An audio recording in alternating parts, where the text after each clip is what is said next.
Hello everyone, welcome to RMoney, and today in this video we are going to learn how to unblock your RMoney Tradion account. So first of all, you have to log in into your app.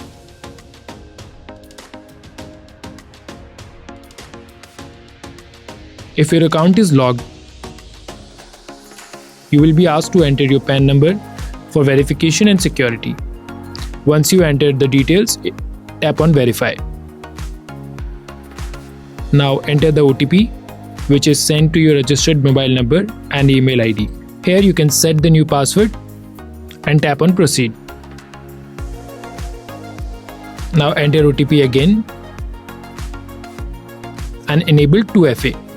So your account will be successfully unblocked and you can now log into Tradion app and continue your trading. Thank you for watching. If you have any doubt, comment down below. Until then, happy trading. Bye-bye.